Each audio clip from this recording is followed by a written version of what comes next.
দেশ ও দেশের বাইরে দূর ও কাছে যে যেখান থেকে আমাদের ভিডিওগুলো দেখতেছেন প্রত্যেকের প্রতি আন্তরিক প্রীতি, শুভেচ্ছা ও অভিনন্দন। আসলে আমার এক ভাই, ওনার মুখে থেকে অনেক কথা শুনলাম। আসলে ওনার মনে অনেক কষ্ট, দুঃখ। ভাই, আপনি যে অন্য দেশে ছিলেন বা দুবাই ছিলেন, দুবার কিছু কথা বলেন। ভাই, আমার প্রবাস জীবন মনে করেন অনেক কঠিন। মানুষের জীবনে প্রবাস জীবনটা অনেক কঠিন আমি মনে করি, কারণ প্রবাসী যারা আছে তারাই জানে আসলে প্রবাস জীবনটা কী। যেহেতু আমি প্রথমে যখন প্রবাস উদ্দেশ্যে রওনা গেলাম তখন একটা কোম্পানিতে ছিলাম। কোম্পানির নাম ছিল ঈশা ইঞ্জিনিয়ারিং মেরিন সার্ভিস। ভালো ছিল কোম্পানি তখনের হিসাবে, 2007 সালের হিসাবে অনেক ভালো ছিল। আমি আপনার প্রায় 7 বছর থেকে 8 বছর ওই কোম্পানিতে কাম করছি। 5 বছর ভালোই, অনেক সুন্দর কায়দায় জীবনযাপন করেছি। সপ্তাহে একটা ছুটি পাইছি। তারপরে আপনার বেতন করি, এদিক সেদিক সব দিক থেকে মিলেই অনেক হ্যাপি ছিলাম। আসলেই অনেক ভালো ছিলাম। থাকার পরে যখন এই 5 বছর পরে দেশে ছুটিতে গেলাম, যাওয়ার পরে 2 মাস থেকে আমি আবার ব্যাকে আসলাম। আসার পরে তখন থেকেই কোম্পানির হালটা খারাপ হয়ে গেল। আপনার মনে করেন এই 2 মাস 3 মাসের বেতন আটকায় দিল। দেওয়ার পরে এই 3 মাস 4 মাস এরকম করতে দেবে, 5 মাসের বেতন আটকানো হয়ে গেছে আমাদের। তখন আমরা আর কোম্পানিতে কাজ করি না, আমাদের ভিসাও নেই, আমাদের অ্যাকচুয়ালি অবৈধভাবে আমাকে চলাফেরা করা লাগতেছে। যাও তারপরেও আমরা কোম্পানির ভিতরেই আছি, মানে কোম্পানি আমাদের দেশেও পাঠায় না, আমাদের কাজও দেয় না। আমাদের যে প্রতি বছরে একটা কোম্পানিতে থাকলে আপনার 1 বছরে একটা লিভ স্যালারি দেয়, একটা বিমান টিকিট দেয়, আরও অন্য একটা হিসাব আছে। সব মিলে 7-8 বছর থাকলে মনে করেন কিছু না হলেও প্রায় 5 থেকে 6 লাখ টাকার একটা অ্যামাউন্ট পাওয়া যায়, বুঝ পাওয়া যায় প্রত্যেকটা কোম্পানির। ভালো ছিলেন, সব মিলেই ভালো ছিলাম। থাকার পরে যখন এই কোম্পানির কাম নেই, কোম্পানি এক কথায় কোম্পানি মানে ব্যাংকড্রপ হয়ে গেছে। কোম্পানি ব্যাংকড্রপ হয়ে গেছে, কোম্পানি কোনো কাজ নেই, কোম্পানির টাকা পয়সা নেই। এতগুলো লোক আমরা প্রায় ওই কোম্পানিতে প্রায় আপনার 25-26 হাজার লোক আছে ওই কোম্পানিতে। হ্যাঁ, থাকার পরে তখন এখন আমরা তো আর অবৈধ কতদিন থাকবো কোম্পানিতে। এই করে আমরা হরতাল অবরোধে ও করি, ওই দেশের পুলিশের কাছে যাই লিভার কোর্টে যাই। আসলে আমরা কোনো ভালো সুফল পাই না। যেহেতু কোম্পানি ওই দেশের লাইসেন্স, ওই দেশের কোম্পানি দিকে সব যায়, কিন্তু আমাদের ওয়ার্কারের দিকে কেউ আসে না। এই করে আমরা অনেক কায়দায় যাই, কোম্পানি আমাদের এই দেশে পাঠাই দিল। ওইখান থেকে মানে পুলিশের মাধ্যম দিয়ে পুলিশে আমাদের নিয়ে গেলো, নিয়ে যাওয়ার একটা করে ফিঙ্গার রাখে, 2 হাতে 2টো ফিঙ্গার রেখে কোম্পানি আমাদের দেশে পাঠা দিল। পরবর্তীতে আমরা কোম্পানির কাছে শুনলাম যে তোরা যে আমাদের এই ফিঙ্গারটা রাখলে এটা কী কারণে, আমরা তো পরবর্তীতে মানে দুবাই আসতে পারবো কি না। তা বলে জানা তোদের কোনো সমস্যা নেই, এতে এমনি তোরা যায় আবার আসতে পারবি। কোম্পানি আমাদের সাথে এটা মিথ্যা কথা বলেছে। এই করার পরে তখন আপনার 2015 মনে হয়, 2015 দিকে, মানে 15-এর লাস্ট আর 14-এর মাঝামাঝি এই কায়দায় আপনার আসলে দেশে চলে গেলাম। দেশে যাওয়ার পরে আপনার কিছুদিন দেশে থাকলাম, থেকে বিয়ে থা করলাম, করার পরে সংসার শুরু করলাম। তখন তো মনে করেন আমার কাছে কোনো টাকা নেই, অ্যামাউন্ট নেই, কিচ্ছু নাই। এই কায়দায় এই মানুষের খেতে কাজ করি, ওইখানে যাই ওখানে যাই। বাড়ির থেকে ওটা নানান প্রেশার আসে। যেহেতু আমি অনেকদিন বিদেশ করে আসছি, আসার পরে টাকা পয়সা নেই, আমার বাড়ির লোকজনেরও সেরকমের মানে আর্থিক অবস্থা নাই যে আমার কিছু একটা করে দেবে, সেরকম নেই। আমাদের ফ্যামিলি অনেক বড়, যেরকম আমরা 4 ভাই 1 বোন। আমার বাপ অনেক গরিব মানুষ, অনেক কষ্ট করে আমাদের মানুষ করেছে, অনেক কিছুই করেছে আমার বাপ আমাদের জন্য, আমার মা বাপ। কিন্তু আসলেই না থাকলে তো মা বাপ দিতে পারে না, যদি থাকে তাহলে মা বাপ দিতে পারে, যদি না থাকে তাহলে তো দিতে পারে। যে কথাগুলো বলছে আপনারা অবশ্যই আশা করে বুঝতে পারছেন।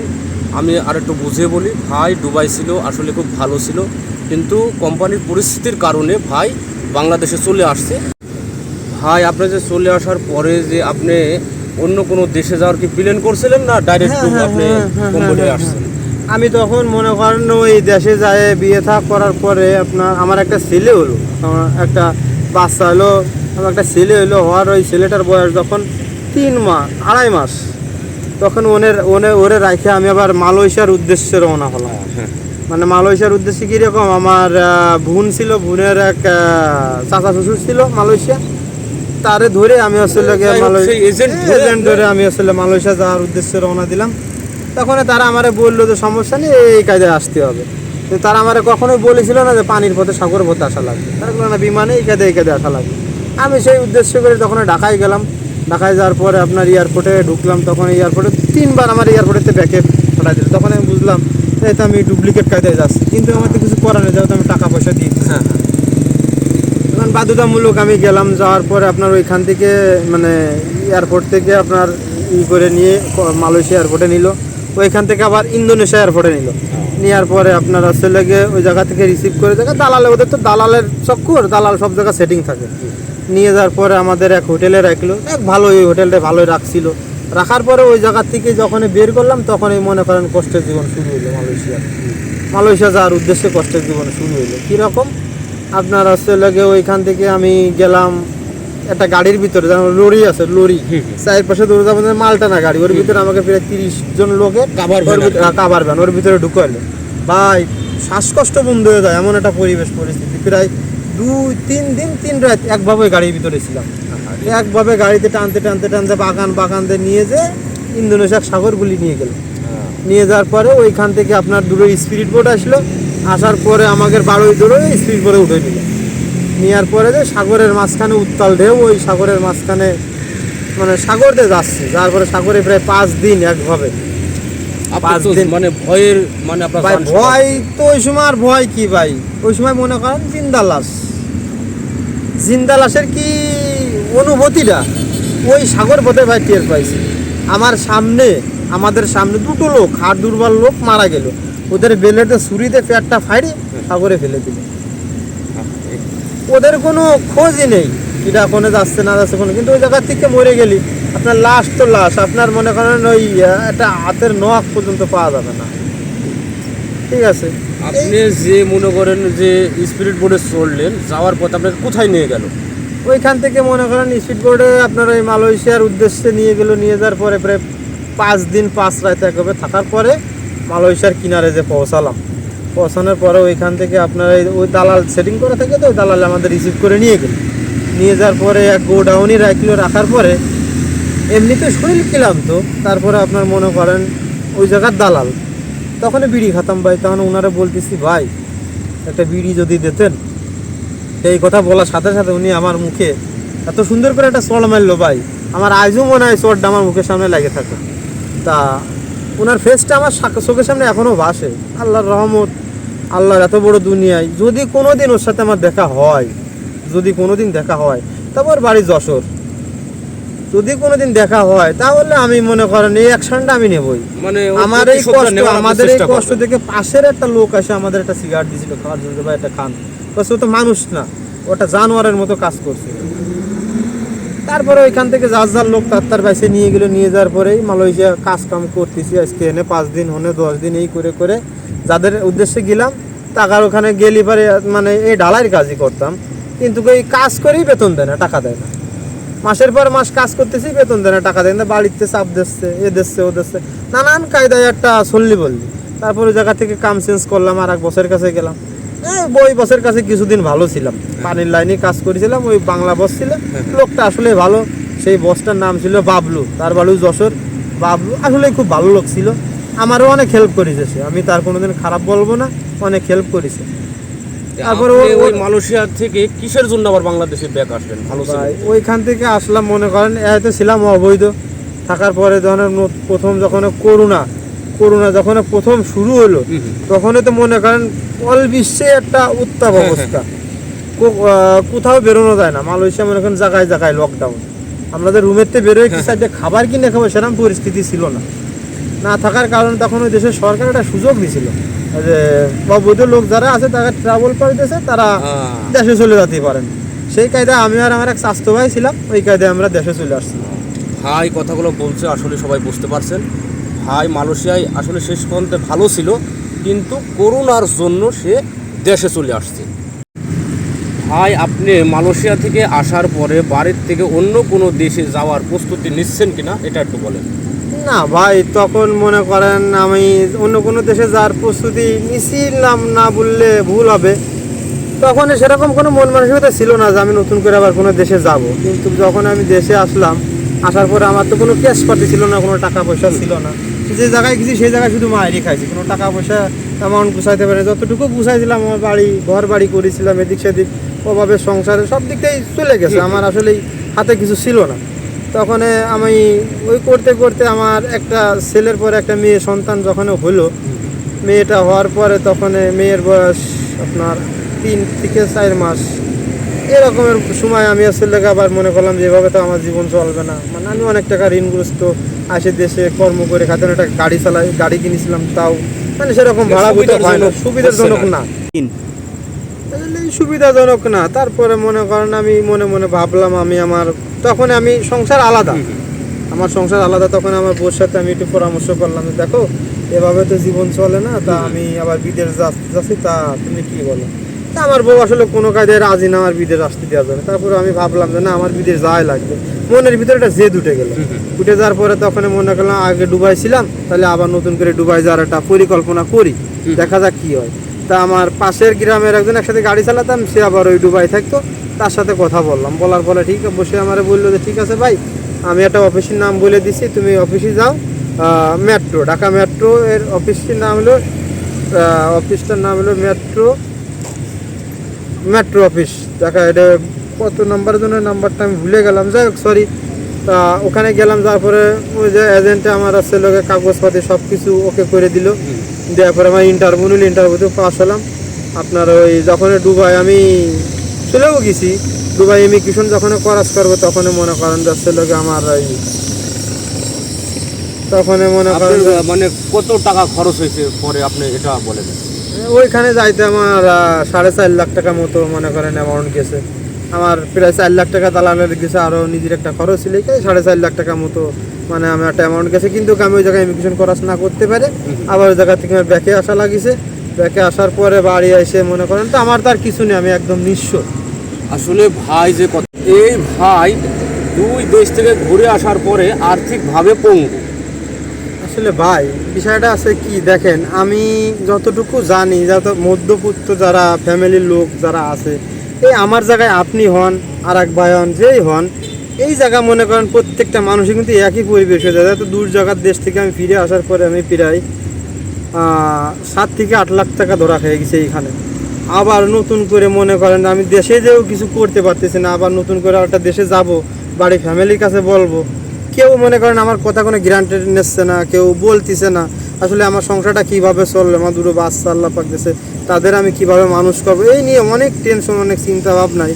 তখন ভাই আপনি কম্বোডিয়ায় কিভাবে আসলেন? কম্বোডিয়ার ভাই সে এক নতুন কি কাহিনী ভাই, জীবনে কাহিনী বলতে গেলে আসলে বলার তো শেষ হয় না ভাই। বিষয়টা আছে, যখন আমি কম্বোডিয়া আসার জন্য একটা প্রস্তুতি নিচ্ছি, তখন আমার ফ্যামিলির কারোর কাছে আমি কিছু বলি নাই। আসলে বললে আমার কথাগুলো কেউ গ্রান্টেড করবে না। আমার এক ভাই ছিল কম্বোডিয়া, স্বাস্থ্য ভাই সম্পর্ক হয়, তার সাথে একসাথে দেশে থাকতে গাড়ি মাড়ি চালাইছি, এটা পরিচিত, মানে আমার রক্তের কোনো সে কেউ না। তবে আমার যতটুকু হেল্প করেছে তার কথা আমি কখনো ভুলতে পারবো না।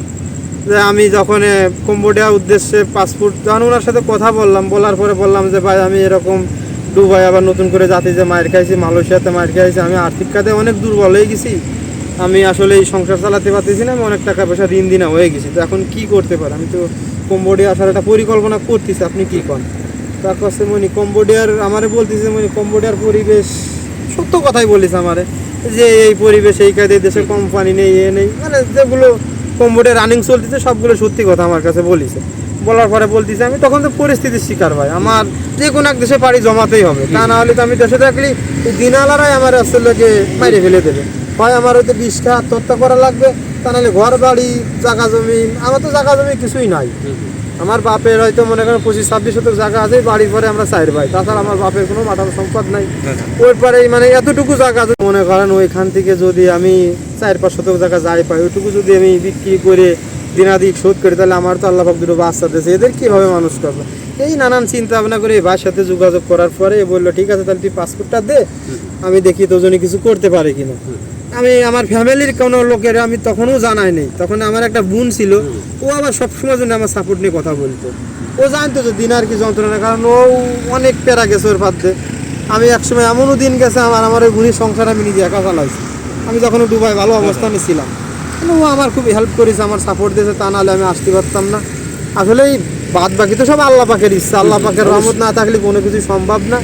তখন মনে করেন সব কিছু রেডি হয়ে গেছে, তখন আমি ফ্যামিলির মা বাপের জানাইছি। আমার মা তো কোনো কায়দায় রাজি না, আমার বাপু রাজি না, আর অ্যাকচুয়ালি আমার ফ্যামিলির কেউ রাজি না, শুধু আমার এই ভুন্ডা বাদে।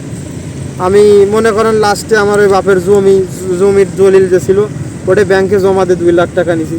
আমার বোনের কাছ থেকে সুদি করে 2 লাখ টাকা নিছি। এই 4 লাখ টাকা নিয়ে আমি তারপরে মনে করেন আরও কিছু দিন আসছিলাম, সেইগুলো টুকটাক দিয়ে আমি তখন এই কম্বোডিয়া পাড়ি জমাইছি। আসার পরে তো আল্লাহর রহমতে যে কোম্পানিতে আমার ঢুকেছে, কোম্পানিতে কাজকাম করতেছি, চলতেছি। তাই ওই জায়গা থেকে আল্লাহর রহমতে টুকটাক করতে করতে দিনাদায় কিছুটা হয়তো ক্লিয়ার করেছি। এখন বর্তমানে যে কম্বোডিয়ার যে পরিস্থিতি ভাই, তাতে করে 100টা লোক থাকলে এর ভিতরে মনে করেন 80% লোকই মানে খুব কষ্টের মাঝে জীবনযাপন করতেছে। না পারতেছে ভিসা লাগাইতে, না পারতেছে কাজ, মানে নানান কোয়ালিটিতে অনেক কষ্টের মাঝে আছে। আর 20% লোক একটু ভালোর মাঝে আছে, তার মধ্যে যেহেতু আমি একটু আছি, যেহেতু আমার সবই আছে। তারপরেও যে জায়গায় কাজ কাম করতেছি, মনে করেন মাসের শেষে বেতন পালেও আমাদের বেতন রানিং আমরা পাচ্ছি, চলতেছি। অনেক মানুষ 2 মাস 3 মাস কাম করে বেতন পাচ্ছে না, কিন্তু অনেক বাংলা বাইরে দেখে এসে কাছে বলে যে ভাই কাজ দেন, এ দেন, ও দেন। আসলে মূলত আমাদেরই তো মনে নিগিটিগির পারে আমরা চলতেছি, আমরা আসলে আরেকজনের হেল্প করতে পারতেছি না। তাই কম্বোডিয়া প্রবাসী আমরা এখন বর্তমানে যে কায়দায় আসি, আপনারা কম্বোডিয়া আসেন, সমস্যা নেই, কিন্তু একটু জানে শুনে যাচাই বাছাই করে আসলে আমার মনে হয় ভালো হবে। কি জন্য? কারণ কম্বোডিয়া হলো দালাল চক্রের ভরা। আপনারা এত প্রবণতা দেবে, এত সুন্দর সুন্দর কথা বলবে, কিন্তু আপনি আইসে কোনো কথা কাজে মিল পাবেন না। তাই যেই আসেন হাতের কাম শিখে আসবেন। আর বিশেষ করে বর্তমান কম্বোডিয়ার ভিসা ওয়ার্ক পারমিট চালু, ভিসা পুরোটাই বন্ধ, নতুন করে ভিসা আসতেছে না। আর যদিও বা যে ভিসা দিয়েছে, ভিসাগুলোর ভিসা রিনিউ করা যাচ্ছে না। আপনারা যাচাই বাছাই করে কম্বোডিয়া ঢুকেন, কারণ এসে ধরা খায় না। কারণ একটা লোক আসতে বর্তমানে 5 থেকে 6 লাখ টাকা নিচ্ছে। এই টাকাগুলো আসলে যে কায়দায় দালাল চক্র নিয়ে নিচ্ছে, এগুলো ঠিক না, কিন্তু আশা আপনারা করি যাচাই ভাই যে বাছাই করে কথাগুলো আসেন। বলছে আসলে সবাই বুঝতে পারছেন। ভাই বিদেশে যেই আসেন, যে ব্যক্তি আসেন, যেখান থেকে আসেন, হাতের কাজ শিখে আসবেন, ইনশাল্লাহ আপনার সব জায়গায় দাম আছে। চ্যানেলটা যদি আমার ভালো লাগে, আমার কথাগুলো যদি ভালো লাগে, অবশ্যই শেয়ার ও কমেন্ট করবেন। সবাইকে ধন্যবাদ। সুস্থ ও সভ্যতায় আমার কাম্য।